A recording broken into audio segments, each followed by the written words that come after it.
what is going on, boys? Welcome back. It is MMA Jack, and today we are breaking down the UFC 319 main card. Super hyped for this card. It's coming to us, coming out of a drought right now with these last two Apex cards. Perfect timing, too. UFC just signed a new deal today. No more pay-per-views.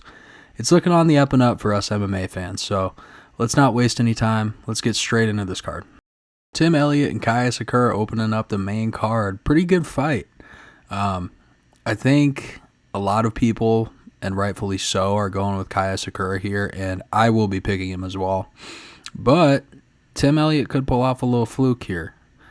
We saw Kai's ground game and takedown defense wasn't the strongest. Now, was he going against Alejandro Pantoja? Yes. So we could give him a little slack there. But Tim Elliott can put some work in on the ground. I specifically remember the Tagir Ulanbekov fight, who Tagir was pretty hyped up during that time, and Tim Elliott was able to beat him. And we know, if your last name ends with an Ov, you know how to grapple.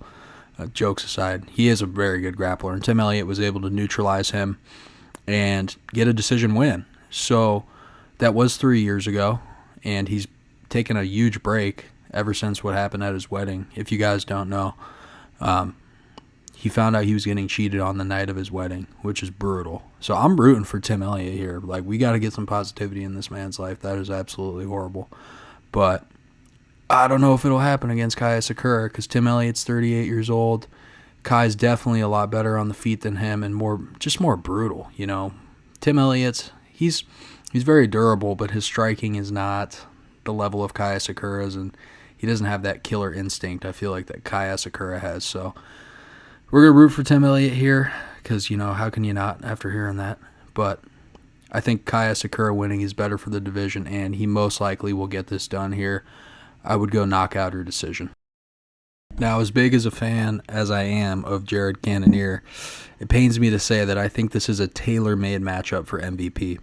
Cannonier, maybe in his prime, he was a lot more faster, but recently he's been slowed down, and obviously it's not his fault. He's 41 years old, and I would say, honestly, his power is still there, but his speed has drastically gone down over the last 2-3 fights, especially in that Kyle Baralho fight. I noticed he was just going a lot slower than he usually does, and that's perfect for MVP. Now, MVP is a little bit older himself. He's 38, but he's still got it, And I'm not saying Jared doesn't have it, but I think MVP is going to outclass him here. MVP is so unorthodox and so weird to fight against, and I think with Jared's chance to win here is to hit him with a big shot, but he's so elusive and can kind of get you really frustrated. Like, he just dances around, emoting, doing all this crazy shit that you would never expect. So I think he'll be able to outlast Jared here on those big shots. He might clip him at one point, or Jared could go for the takedown, but 90% of his fights he keeps standing. That's kind of his bread and butter. And his offensive wrestling is decent, but MVP also has pretty decent takedown defense. He's outstruck everyone he's fought in the UFC so far, including Shara Bullet, Ian Gary, so I just don't really see a clear path to victory for Jared here. I could be wrong. It's hard to predict UNC fights. Sometimes, Jared gets a second wind and maybe he catches MVP while he's emoting or some shit. But I think it's pretty safe here and pretty good odds to play MVP at -185. Now, Carlos Prates is one of my favorite prospects in the UFC right now. I was so pissed when he didn't finish Ian Gary when he fought him at I think it was UFC Kansas City. I was literally screaming at the TV. I honestly think like 4 or 5 more punches Ian was done there. That was crazy, but showed a couple holes in Carlos' game. He needs to be more aggressive. He's a very clean striker. He can land basically whenever he wants, but he needs to up his aggressiveness. And Geoff Neal here is your classic boxer. He's very dangerous when you're inside the pocket with him throwing, which I think Carlos will do a good job of staying out of that pocket and using body kicks, head kicks. He was even throwing up spinning kicks against Ian Gary to keep that distance. I do think Carlos gets it done here.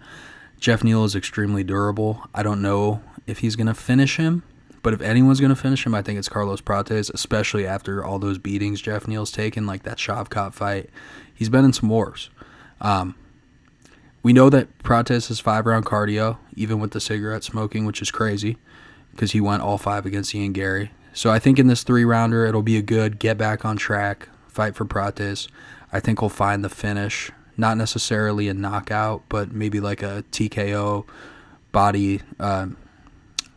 Shit, I'm having an aneurysm. Knee to the body. He has that really good step and knee like he hit Charles Radke with. I could see something more like that playing around. I could also see Geoff Neal turning this into a clinch fest, because although most of his fights are entertaining, if he's getting outstruck, he's not afraid to just grab you and clinch you against the fence. But Carlos is pretty elusive. We saw that in the Ian Gary fight. So I think he'll be able to avoid that, keep the distance, and hit him with a body shot and finish him. Now, I think we have a golden opportunity here, boys. Aaron Pico, if you guys don't know who he is, he was super hyped up as a kid. PFL, Bellator, put a bunch of stock into him. He ended up getting knocked out in his debut, and he slowly climbed back from there. Now, is Aaron Pico a really good fighter? Obviously, yes, he's very good.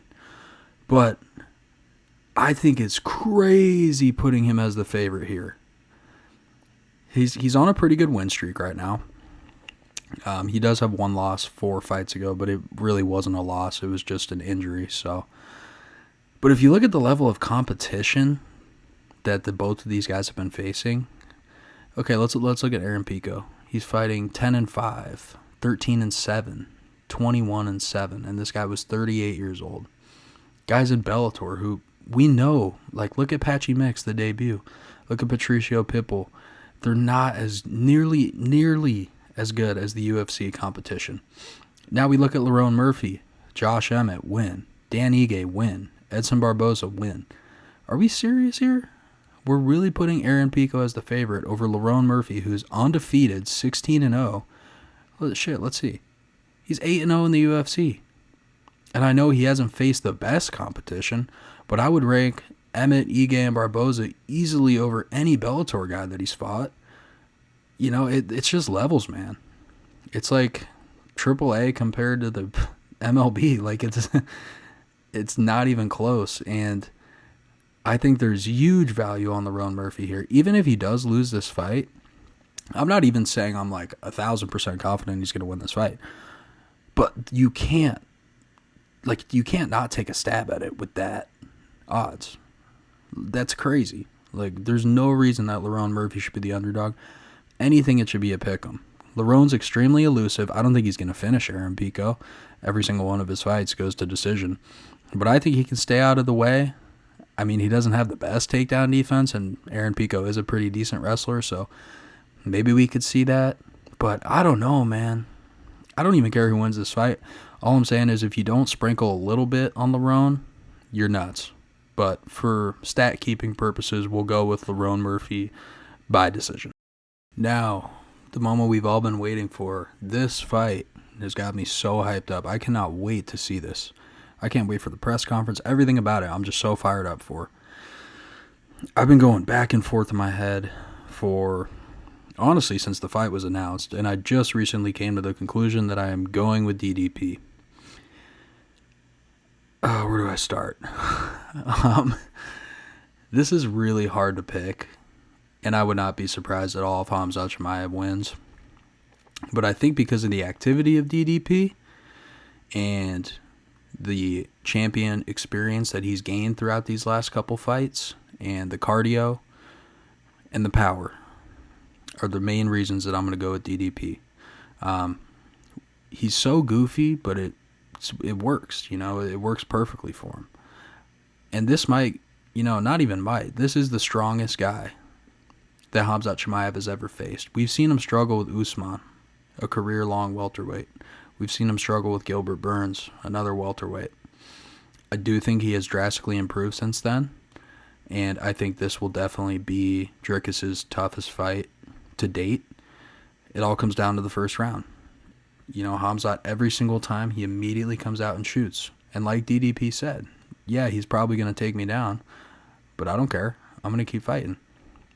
And I think, although obviously Khamzat's the better grappler, I think DDP can outlast him. And I think he can put the pressure on him. We've seen ever since he got that nose surgery, DDP's cardio has been amazing. He hits really fucking hard. And I just think that he has enough in him to get past Khamzat. Now, it definitely does scare me. Khamzat could come out here. If he's going to get it done, it's going to be within that first or second round. I could also totally see Dricus, like Khamzat shoots on him, maybe a single leg. He goes for some goofy guillotine and totally fucks it up, and then Khamzat gets down on top of him. But I don't see him being able to finish Dricus. He's so strong, and he has pretty good grappling defense as well. So it's so tough, like I said before, for me to call this fight. But I think Dricus is going to get it done, and I think he could even potentially finish Khamzat in the later rounds if we don't see that cardio improve. And with all the illnesses Khamzat's faced, I don't think that's very likely. I don't think he's going to have really good 5-round cardio. You know, maybe his 3-round cardio is better, but if Dricus can survive that early onslaught, which I think he can pour it on Chimaev in those later rounds and get a finish. So we're going to go with DDP by, if you guys noticed the thumbnail, it wasn't clickbait because I'm telling you, KO TKO. I think we're going to see a really tired Khamzat after exerting all of his energy trying to submit him or finish him with ground and pound. And I think we're going to see Dricus take over those later rounds, put it on Khamzat, and finish him. I hope you guys enjoyed the video. If you did, please like, comment, subscribe. It's free to you. Helps me out a ton. We're doing a giveaway at 250 subs, so stay tuned for that. And stay tuned the next month. We got fire cards. I will be making a video for every single one of them. So appreciate the support and enjoy the fights this weekend.